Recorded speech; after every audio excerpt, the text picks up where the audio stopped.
Cette astronome américaine, qu'on appellera Jane, n'en revient pas. Oh la vache! L'Allen Telescope vient d'enregistrer un signal radio anormal en provenance de l'espace. Extrêmement puissant, son origine n'est ni naturelle ni humaine. Aucun doute, il a été émis par une intelligence extraterrestre.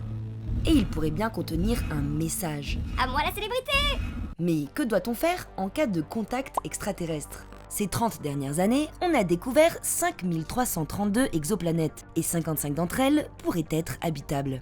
Et ce n'est que le début. Il y aurait près de 300 millions d'exoplanètes rien que dans notre Voie lactée. Selon une étude publiée en 2020, notre galaxie pourrait abriter au moins 36 civilisations extraterrestres capables de communiquer avec nous. Et si on ne les a pas encore détectées, c'est normal. Notre galaxie, la Voie lactée, a plus de 13 milliards d'années et on l'explore depuis seulement 60 ans. Encore aujourd'hui, on découvre des espèces sur notre propre planète. Alors, pas étonnant si on n'a encore rien trouvé à des centaines d'années-lumière. Persuadés que des civilisations aliens existent, plusieurs projets scientifiques regroupés sous SETI scrutent le cosmos à la recherche d'un signe de vie. Coucou. Selon eux, si une intelligence cherche à entrer en contact avec nous, il y a de fortes chances qu'elle le fasse par ondes radio. Mais que se passe-t-il si on capte un signal ? En 1989, les chercheurs de SETI ont imaginé un protocole de post-détection en 8 étapes. Première étape, Jane doit garder son sang-froid et s'assurer qu'il s'agit d'un signal crédible avant de prévenir qui que ce soit. Je fais quoi? Deuxième étape, si Jane estime que le signal est crédible, elle doit en informer le gouvernement de son pays. Allô? Allô, monsieur le président? Vous êtes bien assis? Et l'ensemble des chercheurs de SETI. Vous êtes déjà assis? Parfait, parce que j'ai un truc à vous annoncer. Troisième étape, après avoir analysé les données, tous confirment la crédibilité du signal. Jane a donc le feu vert pour informer le secrétaire général des Nations Unies. Allô? Oui, monsieur le secrétaire général des Nations Unies, vous êtes bien assis? Et le reste de la communauté scientifique. Quatrième étape, Jane a le privilège de l'annoncer au grand public. Et le monde, vous êtes bien assis?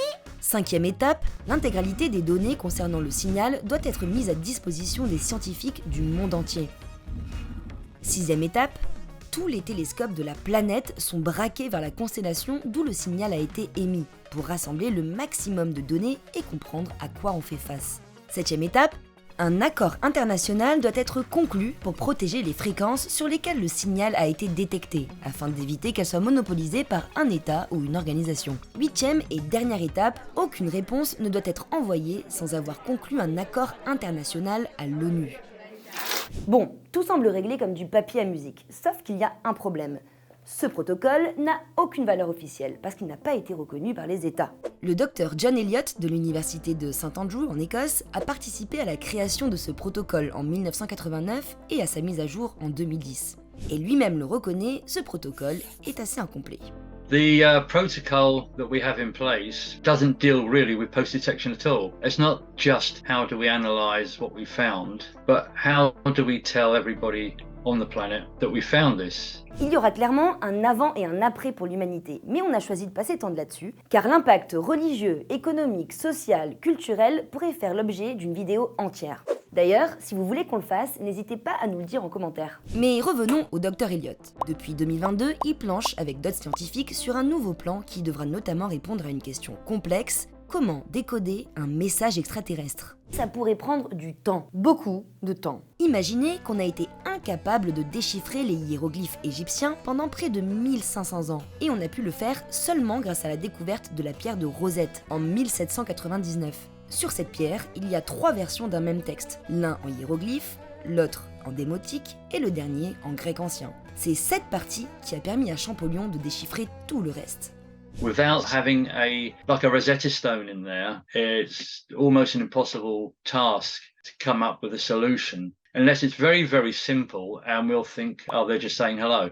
Champollion a mis 20 ans à traduire les hiéroglyphes égyptiens. Et pourtant, on parle d'une langue inventée par des êtres humains, avec le même cerveau que nous. Maintenant, imaginez la galère pour déchiffrer le langage d'une espèce extraterrestre, alors qu'on n'est même pas capable de comprendre la plupart des espèces qui vivent sur notre planète. Qu'est-ce que tu me dis là? Oui, je comprends pas. Non.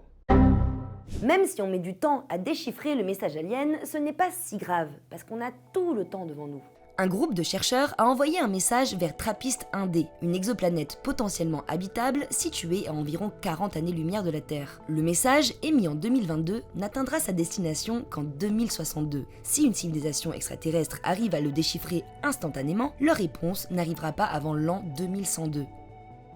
Bref, la communication entre la Terre et leur planète se fera sur des générations. Maintenant, autre question importante. Quel langage doit-on utiliser ? Contrairement à ce qu'on voit dans les films, il y a très peu de chances que les extraterrestres comprennent l'anglais.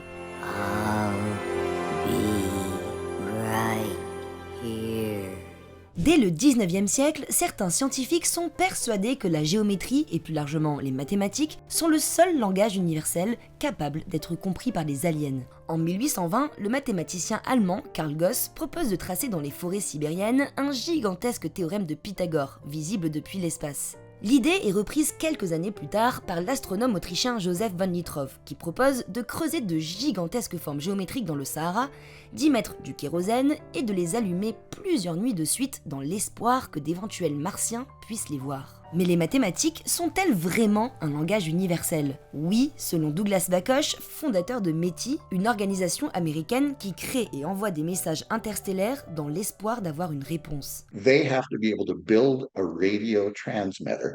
And so that means they have to know something about physics and something about mathematics. And if you don't know something as basic as 2 + 2 = 4, you're not going to be a very good engineer. And so that early message may just be a series of pulses. Pulse, pulse, pulse. Wait a minute. Those are numbers. That was a 3. The one before it was a 2. Those are primes. 2, 3, 5, 7. Those are all prime numbers. And there's no way that's a natural phenomenon. Pour le docteur Elliott, spécialiste de linguistique, il y a une manière beaucoup plus simple de communiquer avec les extraterrestres. And I certainly are skeptical about how useful mathematics is in any communication. We've got to probably use imagery. If we put the word tree and pointed to an image that was a tree, anybody on this planet would realize that I'm using that word tree to mean that thing that we all can see. So we need something like that for common, universal or physical things that they will also be witness to. En 1974, on a envoyé une sorte de carte postale de la Terre, le message d'Arecibo. Codé en binaire, c'est notre tout premier signal radio envoyé à de potentiels aliens vers l'amas d'Hercule à 22 000 années-lumière de nous. Il contient notamment la position du système solaire et de la Terre dans la Voie lactée, ou encore un dessin assez grossier d'un être humain et d'une double hélice d'ADN. We sent out a image which included DNAs, but the trouble is that most people on our own planet don't realize what it means. Mais que ce soit avec des mathématiques ou des images, une autre question s'impose. Qu'est-ce qu'on dit aux aliens ? Pour ça, il va falloir qu'on se mette d'accord sur ce qui nous définit en tant qu'espèce. Est-ce qu'il faut jouer la carte de l'honnêteté, parler de nos qualités, mais aussi de nos défauts ? Ouais, peut-être pas une bonne idée. Et là encore, la question divise nos scientifiques. You wouldn't want to send them details of the worst of us. You would want to send something positive and friendly. But the problem with trying to whitewash our portrayal of ourselves, it will be a clear lie of omission. But I think the most useful thing that we can tell another civilization, the most interesting thing, is some of the doubts that we have and some of the things that we're struggling with. We should let them know what it's like to be a civilization that really isn't sure of its future. That we don't know if we'll even be around as a civilization to get their reply. Montrer le meilleur de nous-mêmes. C'est ce qu'a choisi de faire la NASA en 1977. 2 sondes spatiales, Voyager 1 et Voyager 2, sont envoyées dans l'espace avec, à leur bord, un exemplaire de ce disque, le Voyager Golden Record. Il contient de la musique, des messages de bienvenue en 55 langues. Hello from the children of planet Earth. Mais surtout des centaines de photos censées représenter la diversité de notre espèce et de notre planète. Un père et son enfant, une mère qui allaite, un écolier et son professeur, un supermarché, des villes et des bouchons, des animaux et des paysages. On ne voit aucune image de famine, de maladie et surtout aucune photo de guerre. We didn't want to acknowledge that we're a violent species, but we also didn't want to make ourselves seem threatening to another world. Maintenant, il reste une question importante et peut-être la plus importante de toutes. Si on reçoit un message, doit-on répondre? Pour certains scientifiques, comme le célèbre physicien Stephen Hawking, la réponse est non. D'après lui, envoyer un message à des aliens est presque suicidaire. A civilization reading one of our messages could be billions of years ahead, and may not see us as any more valuable than we see bacteria. Mais peut-être que les extraterrestres ont eux aussi peur d'être détruits. Mayday! Mayday! Et qu'ils ne veulent pas communiquer. C'est la théorie de la forêt sombre, imaginée par l'auteur de science-fiction chinois Liu Cixin. Aucune civilisation ne doit annoncer sa présence au cosmos, sous peine d'être détruite par une civilisation plus avancée, par prévention d'une compétition à l'expansion. Bref, pour vivre heureux, mais surtout rester vivant, les aliens préféraient rester cachés. Et il faudrait que les humains fassent pareil. There's only one problem with that analysis. It's too late to hide. Any civilization that can travel between the stars to do us harm can already pick up our accidental TV and radio signals. And so we have been streaming our existence as a technological civilization out into the galaxy for the past 100 years. Autre hypothèse, on a peut-être déjà été repéré par une civilisation extraterrestre, mais ils ne veulent pas nous parler. Parce que non, nous ne sommes pas le centre de l'univers. Maybe they're sort of watching us like animals in a zoo.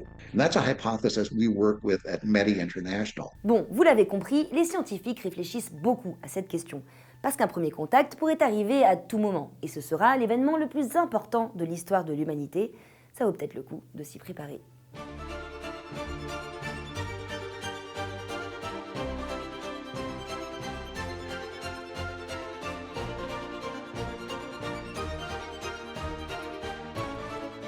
Thank you.